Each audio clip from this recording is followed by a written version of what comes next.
It is time to bring in Jim Lynch. It's time for Cover Your Assets. Jim is an independent voice on Wall Street, the economy, politics, sports. He brings many years of experience to those subjects and more. Good morning, Mr. Lynch. And good morning to you, sir. How are you doing? All right, I have a question for you. I'm not sure if you'll be able to answer it for me or not. Probably not. But I, for the life of me, I don't understand Bitcoin. I don't understand that whole genre of investing. I do know that Bitcoin is down about 20,000 points since it was at like 56,000. It's now down to 36,000. Even Ethereum is has dropped off quite a lot.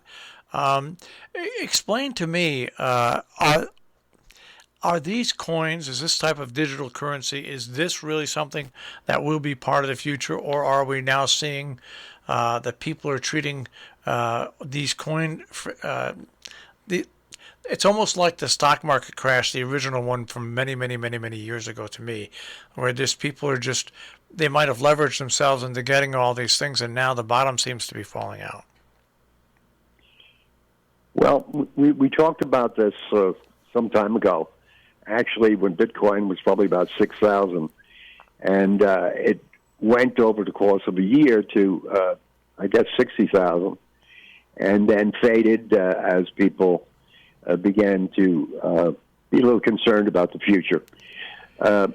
My opinion on Bitcoin has not changed. Bitcoin is like the tulip craze in Holland hundreds of years ago, when somebody took a notion that tulips were fabulous. What happens if the crop doesn't come again? A lot of baloney like that.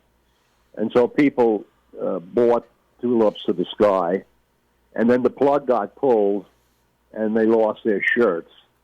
Now, the Bitcoin is somewhat similar in that you've had people who basically say, hey, it's a new hot idea, and, oh, maybe there's a future, maybe there's not, but this is a very exciting thing, and we should buy it, but more particularly, we should push people to buy it.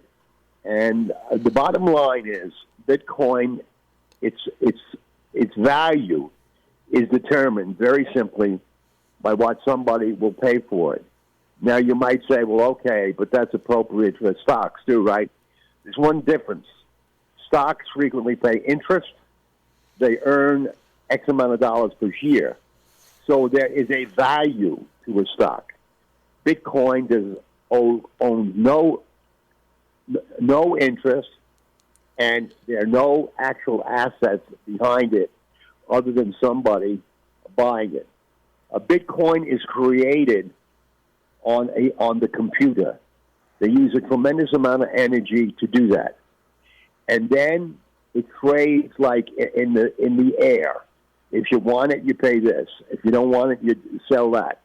But when people decide they don't want to do it, one or the other, and all of a sudden people who own Bitcoin say, I'm out of here. I've got my 5,000. I've got my 10,000. There's no market for this thing.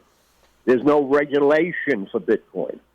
Stocks are regulated by the U.S. government. Commodities are by the SEC. Commodities are regulated by the Commodity Futures Agency. Corporate bonds, municipal bonds, treasury bonds are overseen by the Federal Reserve, by the government. Bitcoin doesn't have any of that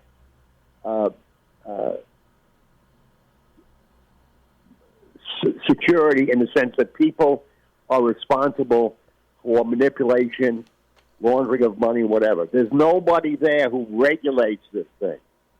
Now, part of the problem here in the last 2 weeks of it coming down from about 60 to 32,000 at the low, it's now 36,000, was the fact that more and more people in this country are saying, should this be regulated by the government? Also, the government, as China, is basically saying, we don't want you buying things with Bitcoin. Why? They want to preserve the integrity of their own currency. So if you own Bitcoin, you're basically fighting at this juncture. One, it will be regulated or it'll be gone. Two, there are governments that don't want any part of it. Three, there's massive speculation in it. Four, the leverage being used in the last, call it 6 months, has grown tremendously. The leverage has been calls, which sell for a fraction of a dollar, but give you the right to buy a Bitcoin at a certain price. Also puts that gives you the right to sell at a certain price. Now, speculators, in driving this thing up, said, okay, fine, let's play calls, let's buy calls. We can leverage the amount of Bitcoin we want by 10, 15, 20, 100% based on how much leverage we take. That's what happened here when it went from 60 to 32 in short order. The people who were speculating said, hey, enough already, and they got out. There wasn't a bid. Now, people, even today, they're talking on the television, oh, something in the future and so forth. Unless you believe you're going to outer space in the next 20 years, I strongly suggest you treat people who are hyping Bitcoin as nothing other than people looking to make a buck. You'll notice, like, this fella who runs Tesla, he was out there saying, literally a month ago, okay, I think we're going to take Bitcoin for a Tesla product. And, okay, I bought some for myself, and, okay, I bought some for the company. So what happened? People saw that. They took the stock up. Bingo.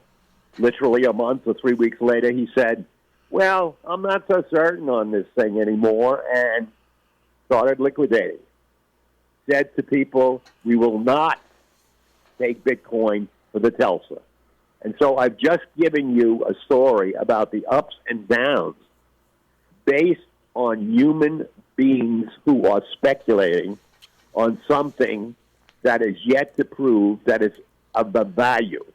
And if somebody wants to stand up and say it's of a value because of this, that, and the other, God bless them. I'd sell them Bitcoin. You know, it's interesting. We live in interesting times. The latest story that I'm following is because I'm in the process of really switching over, and eventually, once, speaking of Elon Musk, I get my Starlink equipment in and set up, I'm going to be dropping out of the major cable companies and going independent, like getting Disney, getting Netflix, getting things like that. It was just announced yesterday that once again Amazon is just very close to buying MGM Studios for between $8 and $9 billion. And now you have to understand that this is a private company, but what it does is it enables Amazon to more and more take control and offer more video content. I sit here and I say to myself, I remember when cable TV came in, and people say, well, you don't have to, there's no commercials. Well, cable TV has become like commercial TV, but it's also become so very, very, very expensive. If you want to have a full dose of a decent cable, it's going to cost you anywhere between $180 $220 a month, where you can get Starlink for $99 a month, and then add on for $4 and $6 a month some other of these services that you want. And something like Starlink and Elon Musk, does this portend something where in the future where these big cable companies are going to face some crisis? They're in the process. People are eventually going to get fed up. It could be as soon as the next significant recession, because the costs that a person bears versus what they're getting, and based on the company's investment, really doesn't match up. So value will out. We've seen that time and again with people, with some of these big deals. But I'd say this. I think, you know, along this line, and I applaud you for what you're doing, and you have the technological ability to do it. But I think the average person has got to start just going in their head for a while, for a week or something, and figure out, do I really need all the stuff that these people are providing? You know, it's the same old game. The corporation gets you in, and then they beat your head out with the higher prices. And I think this area has got to really be thought out by individual consumers. We really think we need stuff when indeed we don't need stuff. And but you know, that's my personal opinion. In terms of the businesses themselves, you know, they've got a ton of money and this and that, and they can raise prices and so on and so on. But every dog has its day, and when they get too big, the corporations frequently run into a lot of problems because they've affected too much overhead that is not producing for them. They become misguided by their success and think it's going to go on forever. So I don't understand the technology you're speaking of, Marshall. It might be helpful sometime if you actually do your show devoted to sharing that information. If you know, if you wanted to do it or up to it or whatever it is, and you might even get some experts on that might comment on it, because this is an area now that it's prohibitive in terms of the expenses that the average person is paying. And the thing is, they're getting killed with all this advertising. I mean, if you watch enough television, you will be sick in one way. Just select the commercial, and if you watch it enough, you'll probably have the symptoms. You know, Jim, is there any competition between Bitcoin and the Dow and stocks, or are they just two separate I wouldn't ships? call it competition. Okay. I would call it other things that are like Bitcoin. And there might be 10, 20 of them. I really don't follow all these little ones much.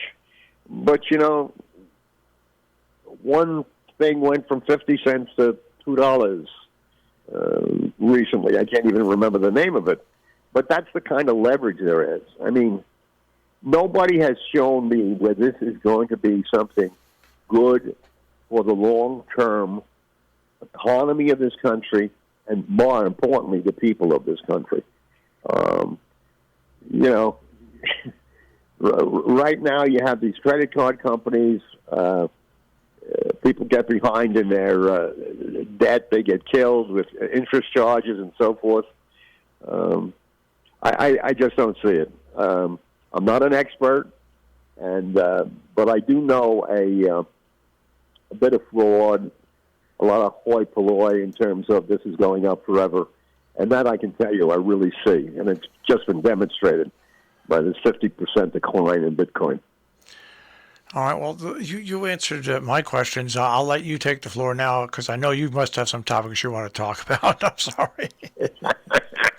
Yeah, boy, my questions are really not as simple as your question. Even though Bitcoin is a complicated thing, I just don't have an idea on, and maybe somebody does, when this virus on a political, social basis is going to be handled. And I use the word virus because this thing was created. It wasn't the actual thing I'm talking about, the racism and the hatred and the need to be violent to get one's own way, and I'm right, you're wrong, and let's fight. That's the virus. And that virus apparently has been latent, certainly a lot more and whatever than I ever thought. But the Trump administration sparked the development to new levels. And I'll just give you two examples. Charlottesville. Remember Charlottesville?